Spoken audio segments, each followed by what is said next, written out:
The journey continues, my fellow cartographers, and now it is time. It is time! Today we place our settlements, talk about various ways we can represent those settlements, and we'll be doing some labels for those settlements and other locations on the map. Grab your pen or pencil and let's get going. Hi everybody, my name is Nate. Welcome to WASD20, a channel about tabletop RPGs and fantasy maps. Before we get into the topic at hand and continue our mapping journey, I do want to take a quick second to recognize a pretty special thing I got in the mail the other day. This is the silver play button. We already celebrated the 100,000 subscriber mark in a previous video, so I won't say too much here, but this made it a little more real, and I want to once again thank you all so much. Those of you who helped me get to this moment. This thing overall means very little to me, but it was a really cool reminder and symbol of what we've done here together. And I mean that. None of this is possible without you. It is actually pretty cool. Already gathered a few lovingly grubby fingerprints from my kids too. I feel like I owe a lot of thank yous, so at some point in the near future, maybe I'll do a blog post about that and just give some proper thank yous to everyone who helped me reach this point. All right, settlements. Where do you put them? Why do you put them there? How do you label them, and what do you even call them? We have a lot to accomplish in today's video, so we'll see how it goes. I'm pretty confident we can do it, and we can do it well. So when considering where your settlements will go, one thing to consider is water. Settlements are often found near sources of water. Fresh water makes agriculture possible. Seawater provides a cheap and plentiful source of food in terms of the marine life. And if you're not into seafood or vegetables, a lot of the other game you might hunt also tends to hang out near water. In addition, bodies of water make transportation very easy, and so you're going to find big trade routes near bodies of water. Having a major trading center near a body of water just makes a whole lot of sense. You're usually not going to find your major trading ports right on a precipice sticking way out into the water, because they're usually going to want to find places that are a little more sheltered from storms and waves. In addition to being sheltered from the elements, you'll want to have bays that have very deep water so that big trading vessels avoid running aground. So water's a big factor, but there might be lots of other things to consider too. Like maybe there's some mineral wealth, and they don't have to have a whole lot of these traditional food sources that water makes possible. If they have great mineral wealth, they can trade with cities that do have lots of food. So there are all sorts of natural resources to consider, but for your largest cities, you'll want to ask that question. What has made this city so flourishing? What sorts of resources do they have that have allowed for this? Also, having settlements that have some kind of military strategic advantage is an important thing to consider. I'm not very good at considering that myself, but go for it. And at the end of the day, there might not be any strategic or natural advantage to why a city or town sprung up where it did. A lot of times it might be a rather unpractical reason, like because this is where our people have always lived. Or I had a vision from the gods and they told me to erect a city in this place. Or perhaps there was some sort of historically significant event that happened at that place that led people to want to found a settlement there.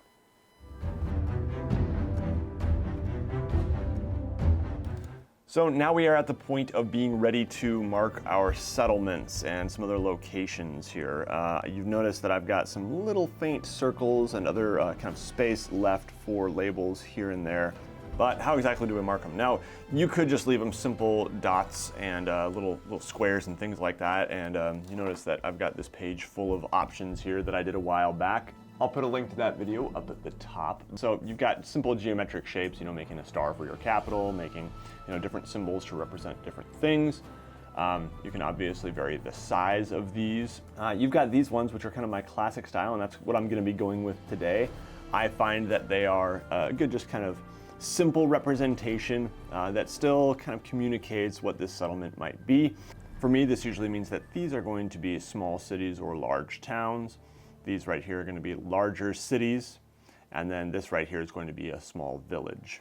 This style right here just gets a little more detailed and kind of cartoony in a way. I really like them overall. That mostly comes from this book right here by Jared Blando, How to Draw Fantasy Art and RPG Maps, Step-by-Step Cartography for Gamers and Fans, which I will put a link to down in the video description. But I generally tend to stick with kind of one of these three variations of these three, either shapes, very simple icons, or a little more detailed icons. So now we come to the point where I actually need to decide what are these things going to be? Are they going to be cities, towns, etc.? So let's start doing that here. This one right here, I think I will make a town or a smaller city. So we're just going to draw a tower here. A single tower. And I kind of make a little base for it at the bottom. And then we go up like that. We'll leave a small little door sort of thing.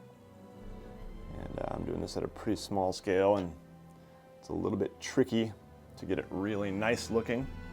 And especially since my little flag spot is going to be going kind of through my coast there, but that's okay. With this one over here, I think we'll draw a little village. So I'm just going to make a little roof section like this. Shade that in. And then underneath it, we make a little square portion there. And I usually just keep them separate so it's clear there's a line underneath there.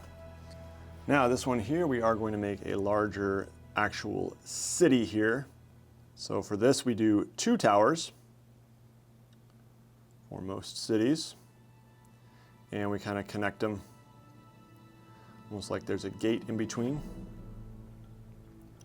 can leave a little window space in the middle of each tower.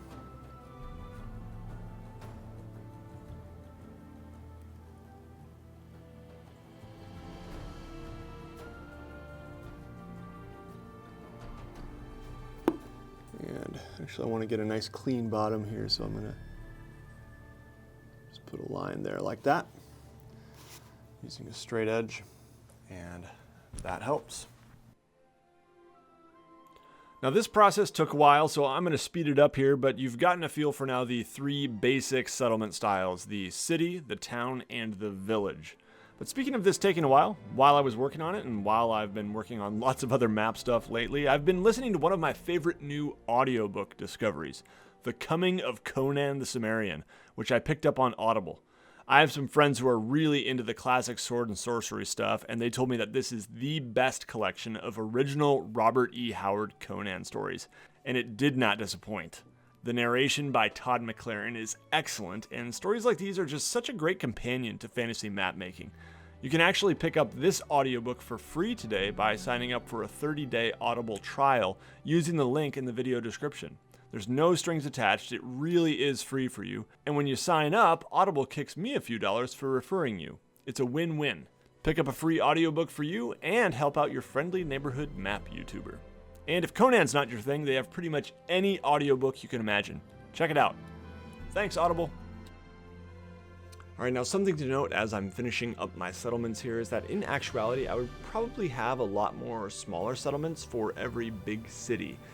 So one way to look at it is that I'm just not drawing them all. They're there, I'm just only representing certain ones that I find significant. But the reality is I'm an RPG game master, and I tend to just kind of fly by the seat of my pants and add things as I go. Keep on building the world as we are playing in the world.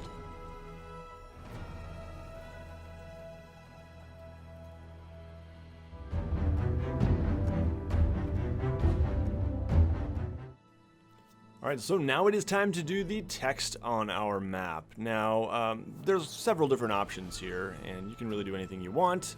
I don't have the neatest handwriting, but one option is to do some cursive. Something like that can look really nice. Another option would just be to print something in your normal handwriting. My handwriting is okay, not great. And another option that I usually choose is to do all caps, like you see here, and then also go in afterwards and add some serifs, just to kind of fancy it up a bit, these little lines on the end of the stems. And you can even fill in the O is a new thing that I've started doing here and there. Just, I don't know, makes it look fantasy or something. If you're doing a larger region or maybe one of your seas or deserts or something like that, it's a lot of times nice to do a curved text and space the letters out quite a bit. So I'll usually draw a guide like you saw me do here, and then I'll go ahead and write in my text. And at times I'll go ahead and also embellish the letters a little more. This time I'm just adding a little extra line on that left-hand side. That's just one way to decorate your letters a bit. And we can also add some serifs. And something like that can look pretty nice if you're trying to maybe label one of your continents.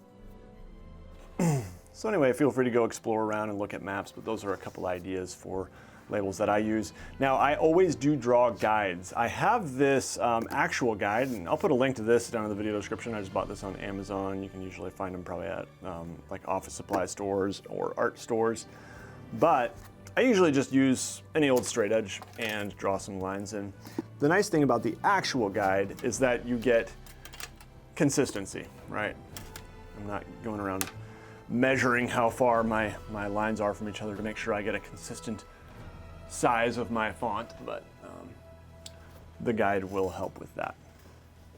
So as we begin actually labeling things here, you notice first I have Borag and Arazun. You'll notice that I'm trying to pick words that are fairly different from English. These are kind of rough sounding names in my mind, and maybe it's dwarves or orcs. I'm not totally sure, but I wanted names that sounded different. Then we have Zadel's Reach. I don't know who Zadel is, but I'll often use, someone's name and then a noun. Zadel's Reach, Zadel's Point, whatever it might be. Here's one called Sumis. I don't know, just sounded cool. Someone's probably named something Sumis at some point, but anyway. Then we've got Isle ROM, like CD-ROM. But a lot of times I do go to Fantasy Name Generator, which is a great resource. I recommend it. And I just start generating all sorts of names. And once in a while I find one I like, and usually I twist it and tweak it and make it into something else entirely. But they can provide some good inspiration.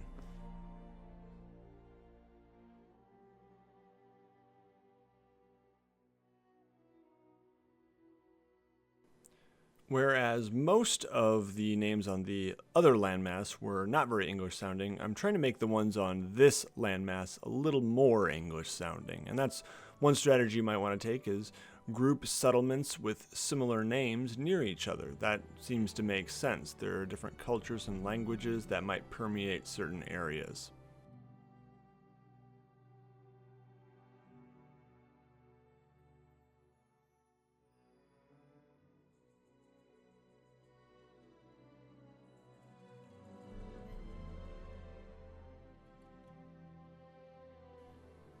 Now we are going to be getting in here and naming some things that are not settlements. So for mountains, I usually choose blank mountains, blank peaks, blank range, or you can use some other noun entirely, like the old wall or the lost fangs or something like that.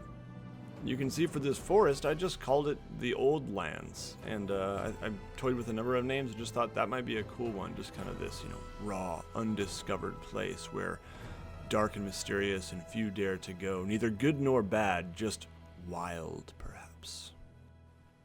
For this mountain range here, I did not save very much room, unfortunately, but I managed to fit it in, I think. And then for this is a high arid place, kind of a plateau.